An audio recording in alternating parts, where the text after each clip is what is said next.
বন্ধুরা দেখতে পাচ্ছেন রাজহাঁসগুলো আমার সামনে এসে হাজির। পাশাপাশি চীনা হাঁসগুলো বসে রেস্ট নিচ্ছে। দেখেন এই যে সব আমার কাছে আসবে সব দেখতে পাচ্ছেন বন্ধুরা। আর প্রকৃতি অনেক সুন্দর, কোনো গরমও নাই, আবার কোনো শীত বা ঠান্ডা অনুভব হবে না, তবে রাত্রে হালকা একটু ঠান্ডা আছে। আর দেখুন আমার কিউজায় আম গাছে খুব একটা আম হয়নি, সব মুকুল ঝরে গিয়েছে, জানি না কী জন্য। আসসালামু আলাইকুম রহমতুল্লাহি ওয়া বারাকাতুহু। হ্যালো দেখো পক্ষ থেকে সাত বাগানে সবাইকে স্বাগতম। বন্ধুরা দেখতে পাচ্ছেন এই যে বেলা 12টা 12:30 দিকে এখন চলে আসছে, 12:30 বাজে। তো হাঁস মুরগিগুলোকে দেখতে চলে আসলাম। দেখেন এরা আনন্দ পাচ্ছে, জানকে দেখে বেশ মজা করছে। দেখেন হ্যাঁ, যেন আমার কথাগুলো শুনে, আর ওদের সাথে আমি বন্ধুত্বপূর্ণ একটা সম্পর্ক করে ফেলেছি। ওদেরকে না দেখলে ভালো লাগে না, তাই ছাদে হ্যাঁ যখনই সময় পাই তখনই 2 থেকে 3 বার ওদেরকে দেখতে আসি। এবং বিকালবেলা সকালবেলা ধরা সারা বার যখনই মনে চায় আর আপনাদের একটা করে ভিডিও দেওয়ার চেষ্টা করি। দেখতে পাচ্ছেন রাজা আসবেন, যদি এখন আর খাবার দিব না, ওদের খাবার দেবো আবার 1:30টার দিকে বা 2টার দিকে। দেখেন সব বেশ মজা করছে। পাশাপাশি এই যে এইখানে আম গাছ লাগানো হয়েছিল, এবার আম গাছে মনে হচ্ছে আমগুলো ঝরে গিয়েছে। এখন কী জন্য ঝরে গিয়েছে দেখেন, এই যে এটা বুঝতে পারতেছি না, এটা কি বেটা ফুল গাছ ছিল কিনা সবই। গতবার তো প্রচুর আম হয়েছিল, এবার দেখেন সব ঝরে গিয়েছে। হ্যাঁ গত প্রচুর আম হয়েছিল, এবার আমের নাই বললেই চলে। আর এই যে দেখুন এখানে কলমি শাকও লাগিয়েছে, দেখেন মাশাআল্লাহ ফুটতেছে। এই যে দেখেন আপনারা কলমি শাকগুলো, এই যে দেখুন সবগুলো ফোটা শুরু হয়েছে। এই যে ধাপে ধাপ আপনাদের দেখাবো। আসলে আমি চেষ্টা করেছি যে ওয়ালটাকেও ব্যবহার উপযোগী করার জন্য। দেখেন লাগিয়েছে, এখনও ফুটছে মাত্র, আর এগুলো তেমন একটা ভালো হয় না, আবার নতুন করে লাগানো হচ্ছে, আশা করি হয়ে যাবে। আর পাশাপাশি দেখুন টমেটো গাছটা যদিও সিজন শেষ, এখন গাছটা কেটে ফেলবো কিনা চিন্তা ভাবনা করতেছি। দেখতে পাচ্ছেন গাছটা, হ্যাঁ টমেটো খুব একটা মানসম্মত না, মানে এই যে হইছে আর এটা বড় হচ্ছে না। আর গাছটা উপরে ওঠার জন্য ঝান্ডা দিয়ে ফেলাইতেছে, এটা মুক্ত করে দিব। আমি এখনও আরও একটু শেষ দেখবো, আপনাদেরও দেখাবো ইনশাআল্লাহ। তো বন্ধুরা আসলে মুরগিগুলো থাকলে বেশি ভালো লাগে, মুরগি নাই বুঝতেই পারছেন ভাইরাসে। হ্যাঁ যদিও ভাইরাস সময় চলে গিয়েছে, ভাইরাস আর এই বছর আর ভাইরাস আসবে না মনে হচ্ছে, তবে প্রত্যেক বছর আমাকে কান দেয়। তো এইবার আমি খুব একটা মুরগি আবার আনবো কি না সেটা এখনও ভাবছি। দেখছেন আমার কবুতরগুলো, এখানে কিন্তু কবুতর আসতে পারতো না। হ্যাঁ এই দেখেন মোরগ একা ঘুরছে, যদিও 2টা মুরগি আছে, ওগুলো কুজো মুরগি, তাই হ্যাঁ কুজো মুরগির সাথে মুরগির কোনো সম্পর্কই থাকে না। দেখতে পাচ্ছেন কত সুন্দরভাবে জোড়ায় বসে আছে কবুতরগুলো। তো চলুন কবুতরগুলো দেখায় নিয়ে আসি আপনাদের। তো এই দেখেন এই একটা মোরগ, এই যে দেখতে পাচ্ছেন এই যে একটা মোরগ, এই শৌখিন মোরগ। হ্যাঁ এ ভাইরাস থেকে মোকাবেলা করে এখন বেঁচে আছে যদিও, কিন্তু সে ওইভাবে সুস্থ না, একটু প্রতিবন্ধী বা আজ কবুতর চলে আসলাম। এই যে দেখেন আমাকে দেখে চলে গেল, কি সুন্দর কাকের মতো চেহারা, নাম জানি না।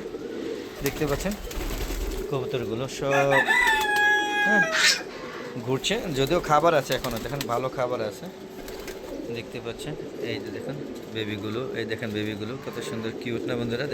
দেখেন খেপে যায়, ওই দেখেন খেপে যায় বন্ধুরা খেপে যায় আমাকে দেখে।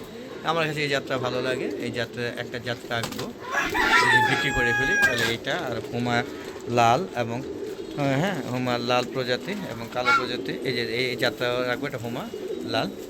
আর হুমা কালো আছে, সেটা কালো না, এই যে এই কালার, এই যে দেখতে পাচ্ছেন ওই যে জোড়াটা, এই কালার রাখবো।